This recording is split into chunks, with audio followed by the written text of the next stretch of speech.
half the rappers from the East Coast was there when I got shot. Nobody knew a thing. That's just like you come into the hood and the police ask them what happened, and everybody's like, I don't know. You know they lying. A rare Tupac audio recording has been making the rounds on social media because the deceased rapper said that he knew Diddy and Biggie were plotting against him and were either involved in or arranged his shooting. The recording was recorded when Biggie and Tupac were no longer friends but rather rap rivals, and Tupac said that Diddy and Biggie were aware of his shooting but pretended to be unaware.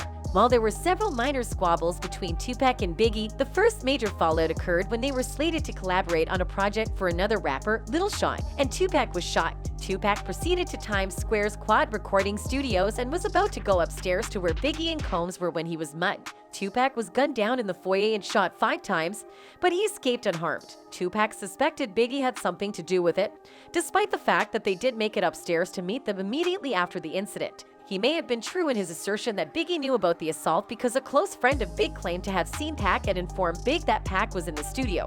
Big then directed them to take Pac to his position in the studio, but when he went down to collect Pac, they saw a gunned-up armed man who told them to leave. Lil Cease then returned to inform Big, who had gone down for Pac, only to discover that Tupac had already been shot 5 times and robbed. There was never confirmation that Biggie or Diddy was aware of the occurrence, but they had to have been aware since a few months later, Biggie's B-side single had a track called Who Shot Ya, which prompted Tupac to respond with the song Hit Him Up. Tupac claimed in it that he had slept with Biggie's wife, Faith Evans, who refuted the claim, adding, "That's not how I do business." Tupac and Biggie had probably the greatest rivalry in music history, yet both died just as their careers were taking off. Tupac was shot and killed on September 7, 1996, and died 6 days later, while Biggie was shot and killed on March 9, 1997, 6 months later. Regardless of their antagonism, one thing is certain, they began as friends. Big and Pac fell in love when they first met since they had so much in common. Both grew up without fathers and had a passion for music and rap. Pac even recommended Big concentrate on selling his songs to ladies, which greatly aided Big's career. According to a Vice extract from Ben Westhoff's book Original Gangstas, The True Story of Dr. Dre, Eazy-E, Ice Cube, Tupac Shakur, and the Origins of West Coast Rap, Biggie asked a heroin dealer to introduce him to Tupac at a Los Angeles party, where they hit it off right away.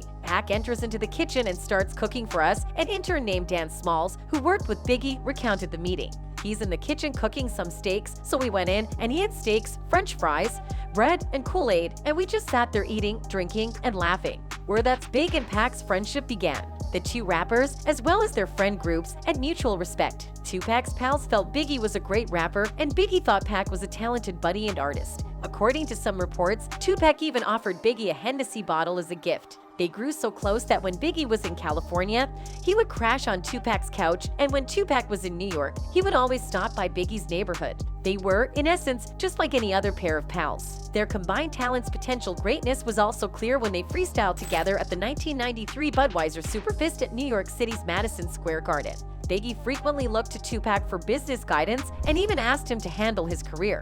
But Tupac stated he didn't enjoy combining business and friendship and advised him to stick with Diddy. Their friendship came to an end after the Quad Studio shooting, which led Tupac to assume Biggie was aware of the attack in advance. Tupac contacted Suge Knight while incarcerated, and Suge bailed him out and gave him a spot on his Death Row Records roster. Tupac agreed, solidifying the rivalry between Knight's label and Co's Bad Boy Records. Any artist out there who wants to be an artist, stay a star, and not have to worry about the executive producer trying to be everything in the videos, everything on the recordings, everything dancing, come to Death Row. Knight had sent a sharp rebuke to Diddy. Tupac's celebrity grew following his prison sentence as a result of surviving 5 shootings, and Big subsequently released his classic tune Who Shot Ya, which was interpreted as a diss despite Tupac's claims to the contrary. After being sentenced to death, Tupac released one of the best-selling hip-hop albums of all time, All Eyes on Me, which made him the first rapper to have 2 songs chart at #1 on the Billboard Hot 100, California Love and How Do You Want It. Without a break, he then released his most famous diss tune, Hit Him Up, in which he dissed Big, claiming that Big set him up in quad, imitated his style, and had a thing with Big's wife, Faith. Tupac didn't stop there. In interviews, he stated that he liked Big and that he did a lot for him, and that Big owed Pac more than just admitting he didn't know about the quad setup. He also stated that their beef was not particularly large and that magazines were heating the beef. The streets went wild after hearing Tupac's diss track, and everyone was talking about it. The East versus West battle had begun. Big returned home enraged after hearing the diss for the first time and questioned Faith if what Tupac alleged in his diss was true. Faith stated that she was unaware of what occurred between Pac and Big, but that Pac had told her that he was a lover of her music and wanted to offer her a deal with Death Row. Big decided to put his trust and faith because he knew Tupac was only out to hurt him. Big conducted an interview at Lil Cease's birthday party, and when questioned about Pac, he indicated he would deal with him if he came to New York. He intended to release his new album and stated that he didn't need the East versus West thing to sell his albums. Big was correct. Hit 'Em Up was unable to harm him as an MC who avoided discussing his personal life. The album was as successful as all of his previous releases, but it also significantly boosted Tupac, who died in 1996. After Pac died, Big returned to California to settle their feud, making it clear in his song Coming Back to Cali that his issue was with Pac, not the entire West Coast. He also performed Hypnotize, following which he left with his crew to attend a party. Tragically, when Big returned from the party, he was shot exactly like Tupac and died on March 9, 1997.